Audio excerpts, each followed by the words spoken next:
Minentle Luthuli. Yeah. Welcome Thank you to for pronouncing it right for an Troublemakers. East African, actually. Most people say Thuli. Or, Yes, they yeah. do. They call me Minentle Luthuli. Yeah. We just gamble with some consonant shortcuts between East and Southern Africa. Yeah, true. Yeah. Welcome to Troublemakers. Thank you. It's good to have you. It's good to be here. We're going to talk with you today. You're a filmmaker from South Africa. And we're going to talk to you today about considering your audience. Yeah. And it's wonderful to talk to storytellers about this, because I think a lot of people that listen to our podcast are kind of like your typical organizer, activist, campaigner kind of person. And they have a way of telling stories that doesn't always land. Yeah. And you're also from a place, South Africa is a place with a huge activist culture. True. And you have protests, like the protests per capita per day around the world. I mean, South Africa may be like the epicenter. We just turned 31 on Sunday. Yeah. And there were protests or what? No, but I mean, just for a new country. For a young country, yeah, we always, because we're still trying to figure things out. So that's why there's always protests. We're trying to, with the rebels, with the millennials, with the 31-year-olds that are always trying to figure out their lives. So protests are part of that. Yeah, exactly. Yeah. But so often activist culture is kind of like exclusive, you know? It doesn't necessarily land with the people who are watching it. Yeah. And recently we had a fellow researcher kind of like stumble into some data that suggested that when most people look at protests, their initial reaction is negative. Yeah. Which is also kind of an interesting thing to consider. But we want to start asking you this question about considering audience as a filmmaker. Okay. So like, where do you begin? Is this part of your process when you're putting together a story? No, it isn't. It isn't, and it has never been, which also has its pros and cons.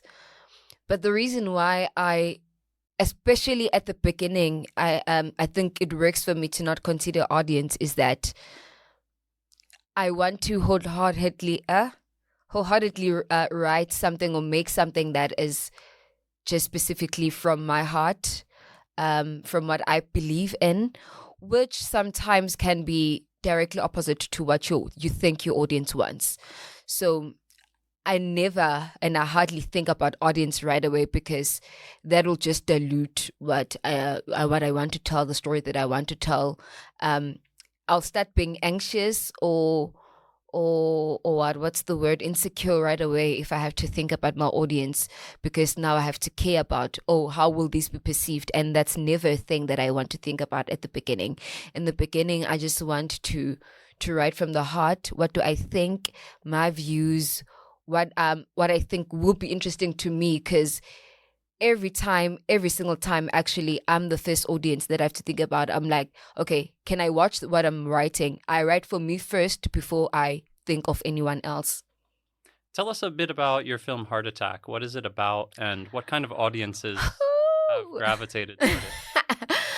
Heart Attack is because it's still very much alive. It's a film about a cardiosurgeon, Dr. Kanyakawa, that finds herself in a predicament because she needs to operate on a man that killed her mother. But we'll find out in the story that the reason she's reluctant as a doctor to operate on this man via flashback is because the man killed her mother. And why the story was important to me, I have a very interesting relationship with my own dad, because we are neighbors more than we are actually mother. Why am I saying mother? More than we are father and daughter, because my dad lives a couple of streets away from me with his wife and family. And my first introduction to him was, the father from the neighborhood, you know, not that I was told I found out later on that he was my dad, but as much as I knew he was my dad, he was much more of a father from my neighborhood, because we did not live in the same house. He wasn't like a father figure in my house. He was a father somewhere else that is a couple of streets away from me.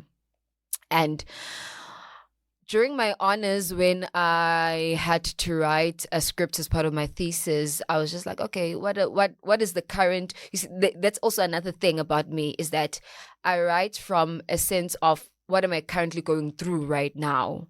Like I like to write about the experiences that I'm currently going through, or the values that I still hold at that time, which then makes my work will change over time when I start to believe something else, or my perspective changes on certain things.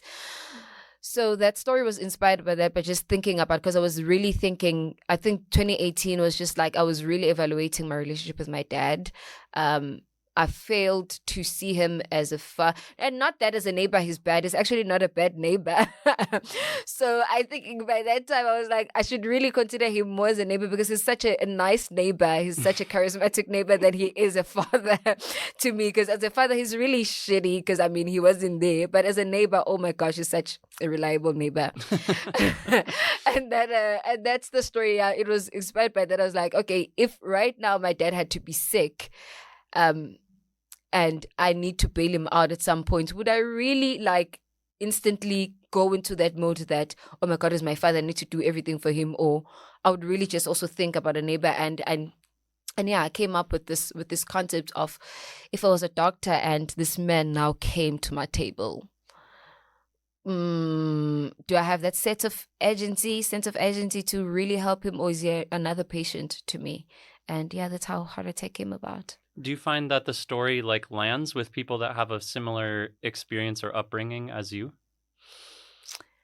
It does. It did land. I think I got great reviews from it. And I think which is also part of the reason why I was able to, as a first-time filmmaker, because that was my first independent project actually after graduating at school. And you, at that point, you hardly find collaborators, but the reason why I earned the trust of partners like Panavision and Panalex, who sponsored, and all the other entities that sponsored the film, and even Showmax that licensed it at the end, licensed the film by a first-time filmmaker, was because the story in itself lended. And also the juxtaposition, because the story actually took part between apartheid South Africa and modern-day South Africa. But I think, yeah, it lended because most people really ask themselves that question, not necessarily a father, but just in a broader sense, that if you're not enemy, because also it's not as if they're enemies, but if I had to be in that position, what would I really do? And people were asking, like, what would I have done if I was Dr. Kanyakawa? Would I have really helped? But understanding also the reasons behind then that led to the killing of the mother, and how apartheid as a system enabled that to happen, and who Kanyakawa is. Because as much as I'm busy saying this is the man that killed her mother, who was her father, it's not really her biological father. He was supposed to be the biological father because he was the mother's partner, but because they were working as helps for a superior white man, the white men used to rape am I supposed to say that word? Yeah, used to sexually assault. Whatever word is the fitting word. Yeah. Used to rape seems more fitting, because I really want to encapsulate the violence of it all. Used to rape Kanyakawa's mother, and she's, in South Africa we call them coloreds, but I think in the wilder world they call them mixed race. She is mixed race, but she never really considered her mother's abuser as the dad, but Beggy, the man now that lies on the table, is the one that she considered her father. And on the night when the killing happened, you'd have to watch the film. But apartheid still paid a lot, on what is happening. And it also reminds me actually on I'm not meaning to segue a bit, but it kind of, the event that led to the killing is almost like the events that happens in Terry Morrison's book. Is it Beloved? I'm not sure what story it is, but where the mother decides to, faced with giving her child away to a slave master, she'll be like, rather than give you back to an abuser and someone that's going to abuse you for the rest of your life, I'll rather kill you.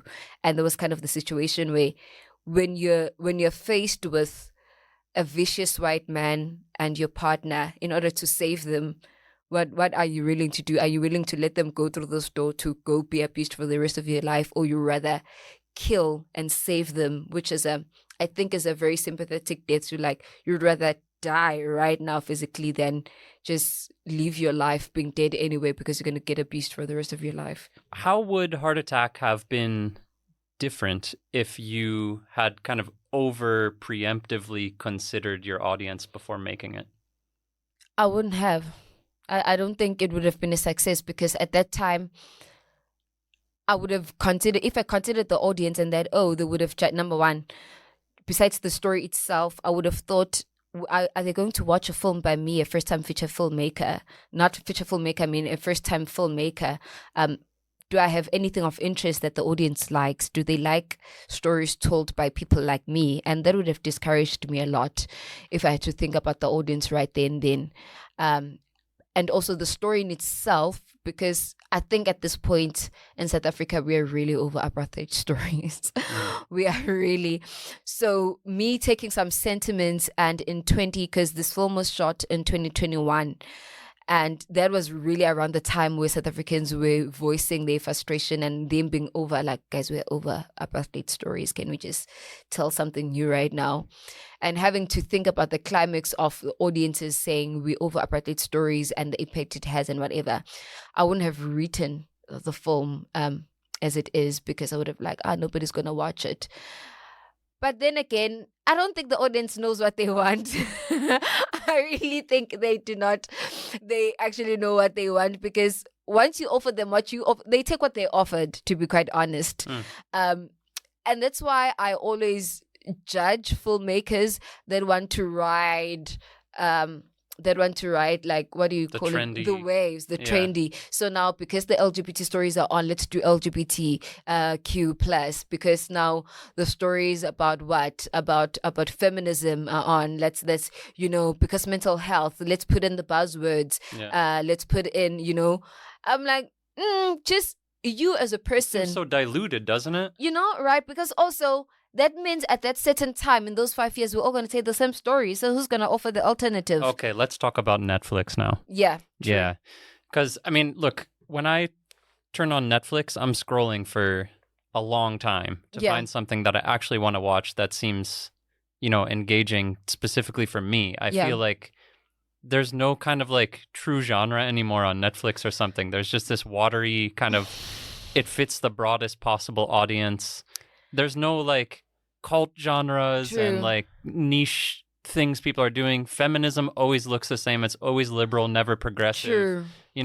It's like this pandering to kind of the zeitgeists of the times, yeah? I think you've mentioned something quite important then about Netflix, because I think their problem is not necessarily audience, because all the audience is broad, is that what I find to be a problem about them is that they want to appeal to a broader audience, which then becomes a problem because you're never going to be liked by everyone. Yeah. So a film is not meant to be liked by all 150 countries that Netflix streams to. And the way that they make films, or the films that I've seen, the originals specifically, is that they want to cater to literally everyone, which then becomes a problem, because as much as we're talking audience, I'm talking to a specific audience. I don't want to be liked by 7 billion people that exist in the world. I don't think there's a story that can ever be good that can be liked by everyone. So even in us thinking about audience, we need to think about catering for our targeted audience, because audience need to be targeted, and that's why everything is watered down, because it's trying to appeal to everyone, which is kind of sucks, because a film's not supposed to appeal to everyone. Yeah. Are there any recent films that you've seen that do a good job of appealing to like a niche group? Well, yes, actually. I loved The Substance. I loved Anora. And I'm usually not a fan also of these Oscar-nominated films most of the time. But I really, because I never understand most of them actually. But those two stand out for me from last year, and I loved them so much. Funny enough, because especially Anora, one of my friends, hated it. She was like, it's too noisy, it's too loud, it's just everywhere. And I love them. And the reason why I love them is because, number one, Substance is a gory horror, which kind of also, horror is not for everyone. So it already selects a certain demographic of people that love genre. Gore seems like it died sometime back. So it's nice that, and most of the people are keeping it alive. And another good or great thing that The Substance did was that it's not the kind of horror that is like your Steven Spielberg kind of horror where you have to hide your face and go under the bed and, ghosts and everywhere. Their horror was specifically linked to the theme of the film, the horrors of aging. It was such a simple concept, because aging in Hollywood, which has kind of linked to every other aspect of the world, actually, aging is antagonized. It's not as if people aging, especially as a celebrity, it's not like you're not allowed to age, you're not allowed to have wrinkles, you're supposed to Botox forever. Hence some of them your Pam Andersons look like the way they do right now. So it wasn't the horror for the sake of it being horror, but I love how genre encapsulated the theme of the film, that we antagonize aging so much that it's horrific. The type of things that the growing your BBLs, your Botox, and all these things, they horrify. They kill our bodies. They're horrific. They're very horrific to us. And I was like, that's a. I've never seen them play genre like this, and I want to see more of that, where it's not genre is embedded into the theme. When we think about how well to tell the story, it's really about, I'm going to select the genre just based on what I want to communicate. And hence, I love The Substance. Was it for everyone? I don't think it was. Anora as well kind of did almost the same thing, as much as it wasn't a horror. But yeah, those were good films that did not appeal to a broader audience. Hence, they're not even on Netflix right now. And many people are not speaking about them. But I thought they were the best films of 20. But for the people that like them, it kind of sticks in a different way with more depth, right? True. But I also think the people that love them are the people that actually watch, because we have another problem of audience where they want to watch a film while they on their phones. So once you start making films that will need people to concentrate, you already tapped into another audience that's rare these days, because people, hence we're going to go back to Netflix again. Besides them wanting to appeal to the 150 countries that they stream to, they also want something easy that people are going to watch while they're on their phones, because they acknowledge that everyone is always on their phones right now and they don't have the attention span of 3 hours or 1.5 to really sit down and watch this. So for filmmakers that still make films that would require me to leave my phone and actually concentrate for 1.5 hours to 3 hours, I still think you have balls to do that. Right. In this time and age, I really think you have balls to do that, because people want to say everything. We almost discussed this podcast on a topic of show don't tell. Right now, people are much more telling than they are showing, because they want to passively watch. They want to passively watch. They acknowledge that people want to watch from what I can hear and not necessarily watch and understand what is going on. It may seem an obvious choice for a South African filmmaker to love Serafina, but let us give you a chance to explain yourself. Why do you love it so much?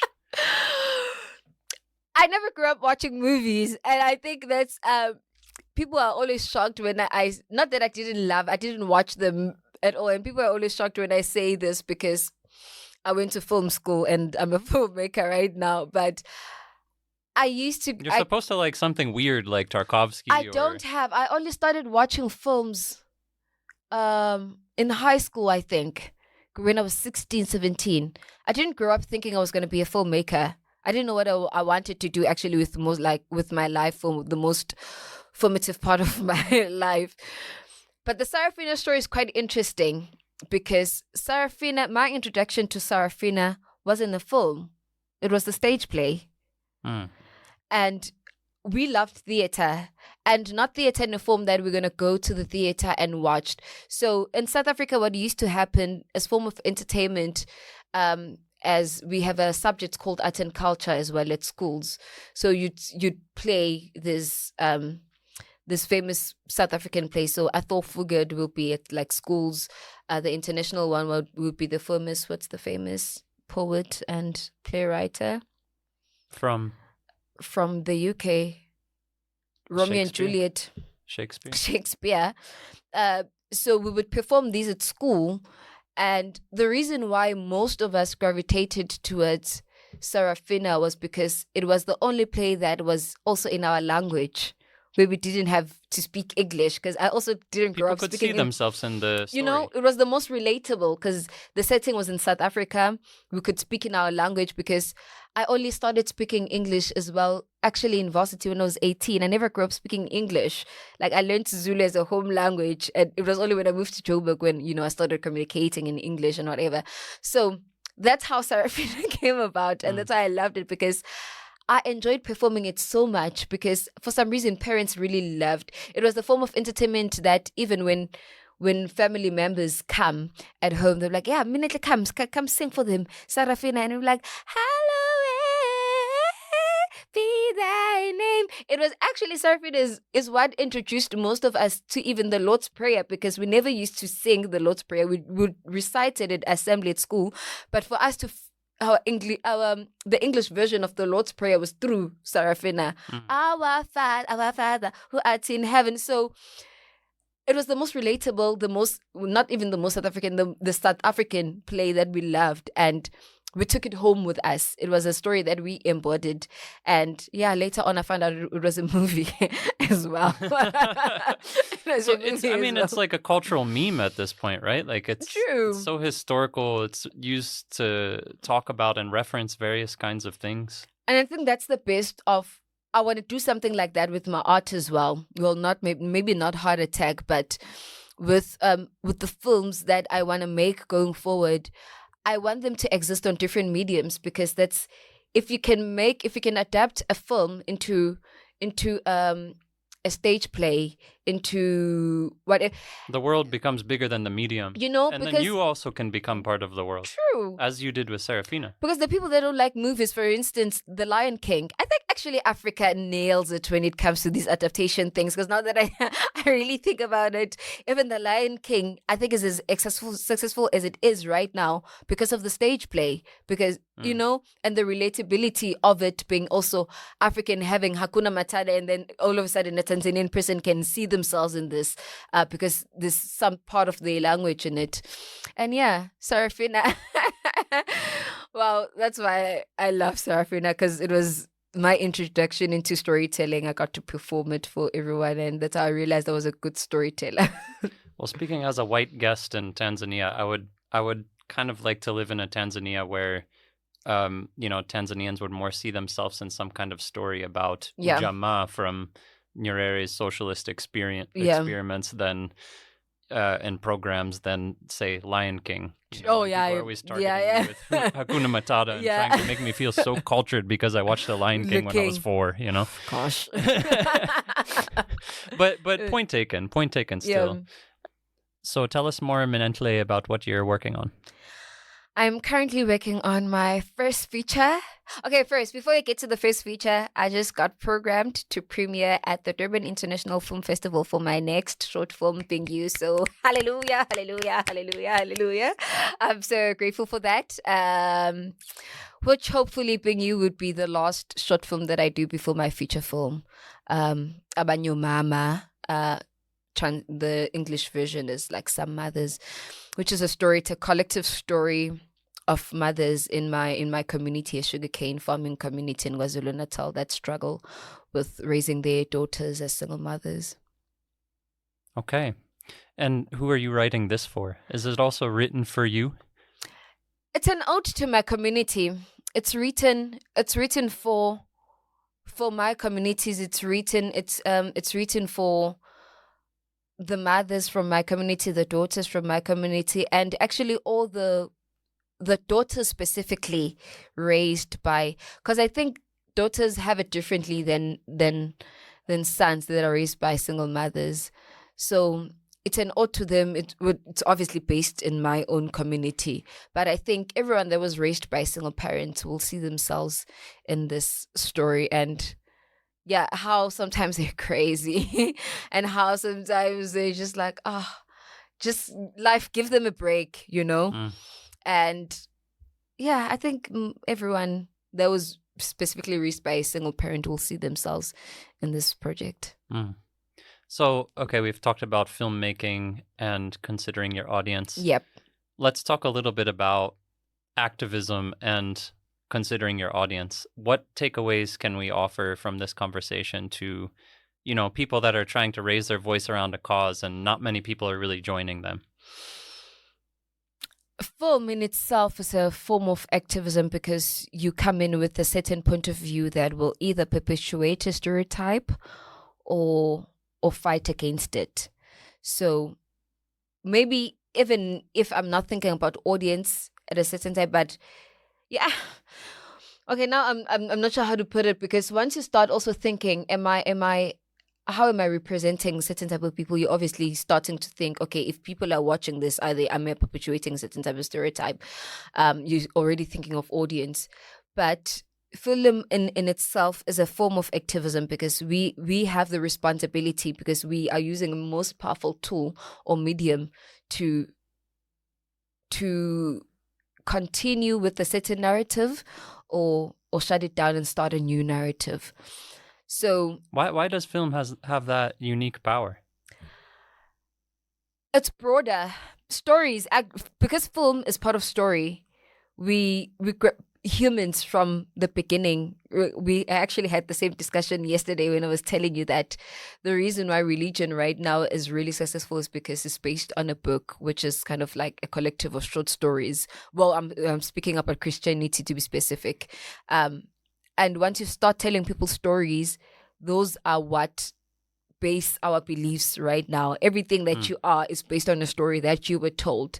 And how much more when you have the responsibility now of not only shaping what a person thinks when you're just orally telling a story, but you visually also represent the thing that you are talking about. Now you only not taking away the ability to think about what you said orally, but you actually giving them the picture, and which makes it much more powerful as well. That no, I don't want you to create a picture in your mind about what I'm telling you, but actually see it from what I'm showing you, that this is what is going on.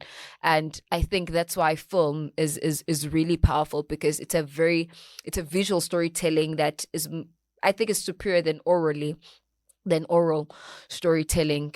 And that is a very powerful. The reason why other propagandas have been successful right now is because films about those certain type of propagandas have been made in order to perpetuate a narrative.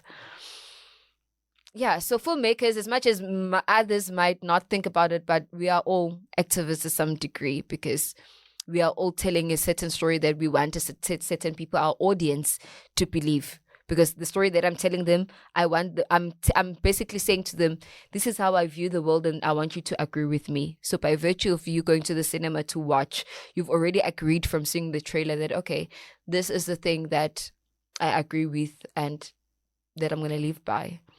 I think in the show notes, we'll also link to one of the tools in the Beautiful Trouble toolbox called Alienation Effect, which is based on Bertolt Brecht's idea of, he didn't want to manipulate his audiences so much. Okay. He wanted them to engage the material in a kind of like more challenging way. Yeah. And so he kind of, I don't think if he were alive with us, he would really like the soap opera thing of like all of the music that suggests how you're supposed to feel about the scene, and then it zooms in on your face and then my face and back to your face and my face again, and then the surprise and shock in the mother-in-law, and that very what would you call that, suggestive, or like, it's like a populist way of like telling a story or something. But I mean, isn't this what makes, in a way, maybe what makes a film a great film, for film nerds at least, is that it is at least a little bit challenging, yeah? As a viewer to watch it. And I think I had this discussion with someone else days back as well, that what makes right now currently what I find more interesting and why a film will last with me for so long is its ability to offer an alternative to a narrative that we've been told. So I made an example with I just watched an American series called The Morning Show. It's on Apple TV. It's not a new one because I think now they're in season 4 or something, but I just recently started watching it. And with each season, it covers a certain topic. But they go with the different. You see, this is another thing that I like, and which I think, going back to the apartheid topic that South Africans were like, if you're able to present the same, because I don't think the audience, when they say, we don't like stories about apartheid anymore, if you hear them correctly, it's not them saying we don't love stories about apartheid, but we don't love them being told the same way over again, because every time it's the same story. So if you're able to offer an alternative to that, then you're a great storyteller. And The Morning Show does this beautifully, because I think the season 1 is based off of the whole Me Too movement, and it offers some of the alternative. It offers, you would hate it, but I think it caters. That's the responsibility of a filmmaker or a storyteller, to be able to present this self in its different forms. So whoever relates can really, are they the victim? Are they the perpetuator? Are they everyone? I think it does it very beautifully. And you would hate some of the characters, but then yes, those are the people that actually exist, and we are supposed to be portraying things that actually exist in the world as filmmakers. So our ability to be able to offer alternatives is what will make us great filmmakers. Do you ever feel frustrated or constrained by the medium of film? Everybody has to be kind of like a character in it, not like a full human. You have 90 minutes or a certain duration of time. You can only show a window into a world. You can't show the world in its complexity and entirety. Well, that means you were gonna have to live in the cinema, right?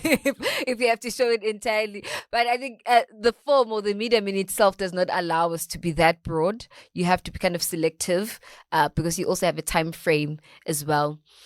So how do you make some of those choices about what to show versus like showing A versus B?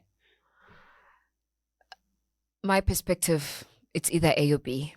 So that's how I choose. And like what would you use to make that decision? Have you erased some characters from the script? Have you changed locations because like what are some of the principles that you use to determine like we're gonna feature this? I write what I want, hey? Who wrote that, actually? Is it Stephen Biko? Yes. I write what I like, yeah. I write what I like. What gets on the paper is being determined about, okay, I will not write this because I'm much more, me as the writer gravitates more towards B and not A. So that's why I will go with B. But I've realized, because I'm evolving also as a storyteller, what I've realized with the projects that I'm developing right now, I gravitate really more towards anthologies. And the reason with that is... Maybe you can just quickly share what is an anthology? So an anthology is an ensemble character. So instead of having your classic hero, one person that we follow in a story, you follow multiple people. And obviously each person is going to have their own story. But to make it much more simplistic, sometimes most of the anthologies, though, as much as there's individual journeys and multiple people, the theme is kind of like the same, or the event around the story is the same, but you see it from like different perspectives or POVs of different characters. And the reason right now why all my stories land within a universe of anthology is because I recently moved back home, and you probably know this after living in Joburg for so many years. And I've realized growing up in a street, I mean, I've already told you that my community is what inspired my feature film. I grew up in a street of 11 houses that were all headed by single moms. And that is, in that movie, or in that setting in itself, their shared struggle in my street is them being single moms. And what I've realized, that what stories do not tell, or the classic way that we've been told on how to tell stories, is that there's one person that you're going to have to tell that will represent everyone. And when I look at where I come from and just the essence of being African, it is never really a one person's journey. Struggles are shared. You never go. Hence, we even have the saying, umuntu ngumuntu ngabantu, because you are, because we, like you are, because we all are. And this thing of telling stories about just only an individual person, to me, does not land well, because it's not as if it's that one person only that is going through that. So if I had to make, for an example, Heart Attack, a feature film, it wouldn't necessarily be also about only just about Dr. Kanya Kawe. It would be about the nurse as well in the room, and how this event is affecting them. It would be a security guard of the hospital, and how this, because one event that is happening does not only affect one person, it affects multiple people that all deserve their stories to be told. So as much as I have the time frame right now of like 90 minutes to tell a story, how I've decided to be as a storyteller is that in those 90 minutes, I'm not only going to tell one person's story, because I grew up in a world where my mother and the neighbor and the other neighbor shared a single story, and they all deserve to be heard or seen in this film. So before we get off the air, Minnie. Yes. Let's divine your future, or our future. Is there anything else you'd like to add about this topic of considering your audience? Yeah, maybe don't think about your audience right away, because let's make an example of 6 and 9. There's this famous meme on social media where they have a 6 or a 9, and they have people standing on different sides, and they say, the same thing can be true for two people. I don't believe that, because that 9 or 6 had a person that drew it, and they drew it from a certain specific, and they had an intention on what they were drawing. So what we deduce from the film, we can just mean our meaning as an audience, but have a specific, I think the stories that really will make an impact going forward are the stories that have a writer that has a clear perspective on what they're saying. So whatever the audience deduces from it, whether they think it's an 8 or it's a 6 or it's a 9, you as a filmmaker, as a storyteller, knew what you were writing, and it's your honest to be clear about it.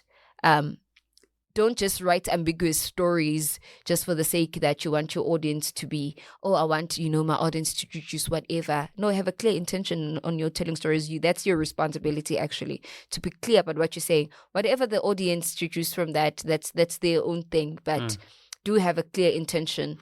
Do not be gray. It's either you're black and white. Amen. Amen. So let's divine your future, Minnie. Yes. Is there a question that you have for yourself, or for our world, or for South Africa, or for KZN, or for the filmmaker community in Africa? I don't know. Is there a question you can pose to this deck of beautiful trouble cards? Yes. African filmmakers. Do you think we can be, are we going to get to a point where we are content about our work without needing validation from America? Okay. You've heard the question, everybody. Yep. Minnie is here to pick a card. Oh, there's a lot of answers. Let me select this.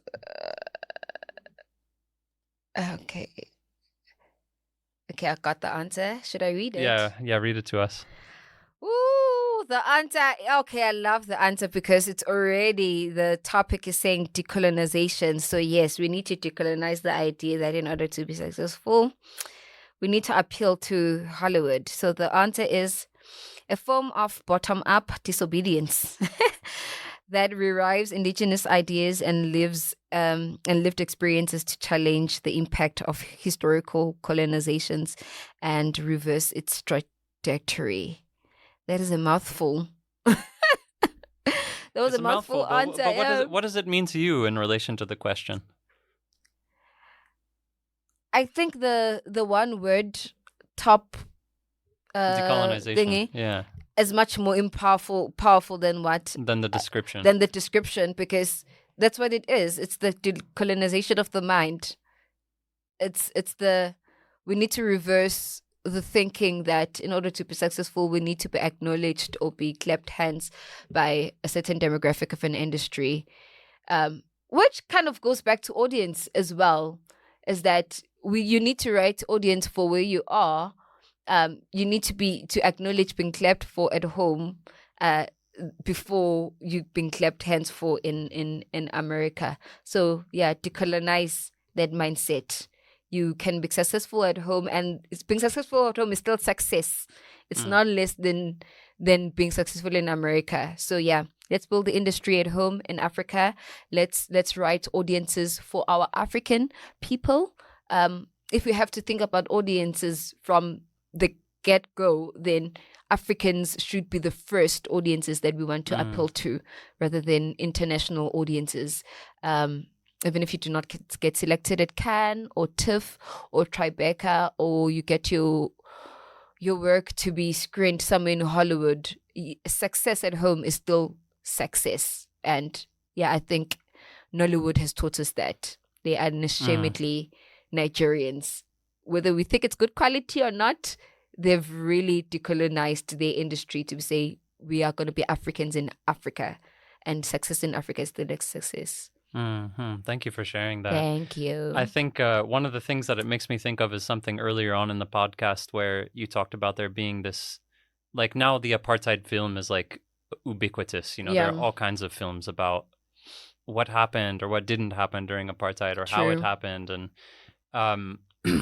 sometimes there are kind of like diminishing returns in activism. You keep fighting on an issue. Yeah, it has less effect as you go on. Climate justice, Yeah.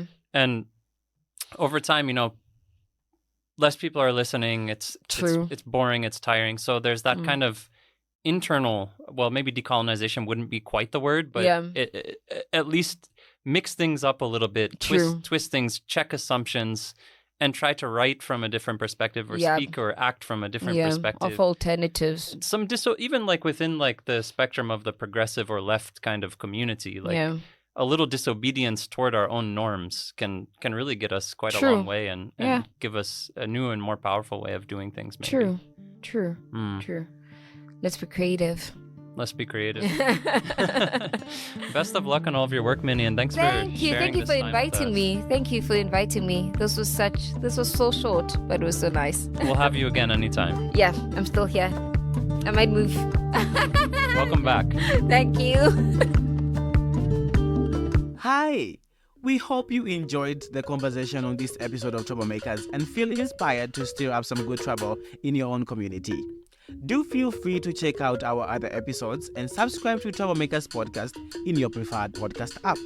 You can follow us on Instagram and Facebook as troublemakers.podcast for all the latest updates, behind-the-scenes content, and sneak peeks of what's coming next. We also love to hear from our listeners. You can email us via troublemakersthepodcast@gmail.com or simply drop a DM through our social media. And hey, if you enjoyed this episode, take a moment and share it with a friend or leave us a review. It really helps us grow our community of troublemakers. Keep shaking things up.